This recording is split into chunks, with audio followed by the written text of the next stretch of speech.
यानी अगर आप हक की आवाज बुलंद करते हैं तो सबसे पहला ताना जो आपके ऊपर आता है वो ये कि आप ज्यादा पढ़े लिखे हैं।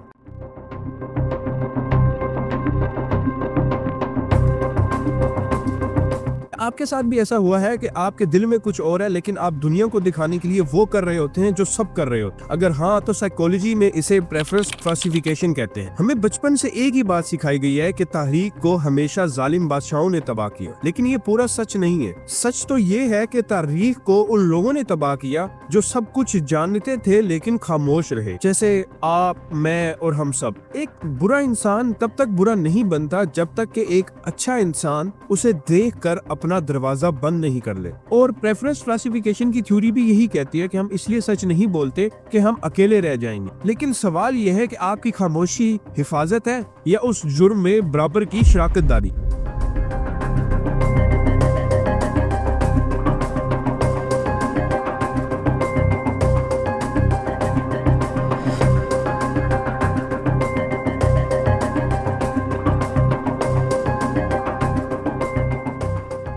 चलो इसको थोड़ा आसान करते हैं। आप कभी रोड पर चल रहे होते हैं और आपके सामने किसी मजलूम शख्स पर जुल्म किया जा रहा होता है, तो आपने अमूमन देखा होगा, ये शायद आप, मैं और हम सब यही करते हैं कि हम अपना मोबाइल फोन निकालते हैं और ज्यादा से ज्यादा उसकी वीडियो डालते हैं टिकटॉक के ऊपर, फेसबुक के ऊपर, यूट्यूब के ऊपर, सिर्फ इसलिए कि हमें चंद व्यूज आ जाएंगे, कुछ लाइक्स मिल जाएंगे, ये चंद लोग हमें देखना स्टार्ट कर देंगे। लेकिन हम अपनी हक गोई को बयान नहीं करते, हम उस सच्चाई के पीछे नहीं भाग रहे होते जो हम दुनिया को दिखाना चाहते हैं। हमारा मोटिव सिर्फ ये होता है कि हम इस वीडियो से, इस क्लिप से थोड़े से व्यूज बटोर लें, और फिर आखिर में हम सिर्फ एक छोटा सा बहाना करते हैं कि ये तो सिस्टम का कसूर है। अब सिस्टम क्या है? सिस्टम आप, मैं और हम सबको मिलाकर बनता है। आज हम इस कड़वी सच्चाई की गहराई में जाएंगे। आज मैं बात करूंगा उस खामोशी की जो तलवार से भी ज्यादा जख्म देती है। 1961 अडोल्फ इचमैन एक नाजी ऑफिसर था जिसका ट्रायल चल रहा था। अब उस ऑफिसर के ऊपर सैकड़ों लोगों को कत्ल करने का इल्जाम था। अब हमारा पर्सपेक्टिव ये बनता है, जब भी हम ये सोचते हैं किसी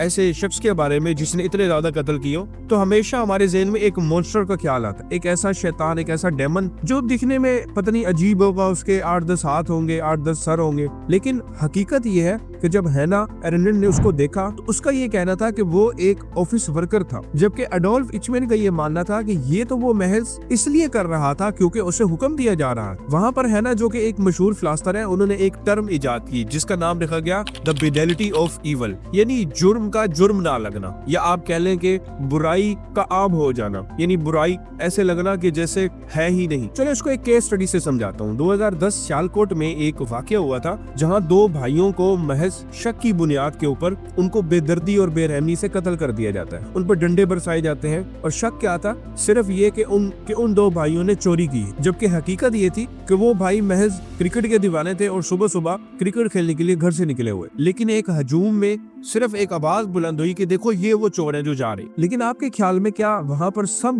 मौजूद लोग कातिल थे? नहीं, वहाँ कोई आम शख्स सिर्फ रोड से गुजर रहा था, कोई अपने बच्चों के साथ जा रहा था, कोई अपनी दुकान में बैठा हुआ था, लेकिन वो सब एक हजूम की शक्ल इख्तियार कर चुके थे। लेकिन उन सब में एक चीज कॉमन थी और वो थी खामोशी, जिसे हम बाईस्टैंडर इफेक्ट कहते हैं। यानी हजूम में ऐसा लगना स्टार्ट होना कि ये तो मेरी जिम्मेदारी नहीं है, ये तो वो फलां शख्स कर लेगा, या ये जो सामने खड़ा हुआ ये कर लेगा। यानी हजूम में जिम्मेदारियां तकसीम होना स्टार्ट हो जाती है। एल्बर्ट कैमस ने अपनी बुक द रेबल में ये बात लिखी थी कि जब भी हम एक हजूम का हिस्सा बनते हैं तो हम अपनी सोचने की सलाहियत को खत्म कर लेते हैं, यानी हमारा दिमाग माउफ हो जाता है और हमें वही शख्स सही लग रहा होता है जो हमारे सामने खड़ा है, ये जो हमसे आगे है, और जो वो कर रहा होता है हम भी बस उसी पैटर्न को फॉलो कर रहे होते हैं। और यही कुछ हुआ इस केस के अंदर भी, यानी वहाँ इंसान नहीं थे बल्कि एक मॉब था और हजूम का कोई ज़मीर नहीं होता। हमारे माशरे की एक कड़वी सच्चाई ये है कि हमें फिट इन होना हमारे माशरे में सबसे जरूरी समझा जाता है। यानी अगर आप हक की आवाज बुलंद करते हैं तो सबसे पहला ताना जो आपके ऊपर आता है वो ये कि आप ज्यादा पढ़े लिखे हैं, या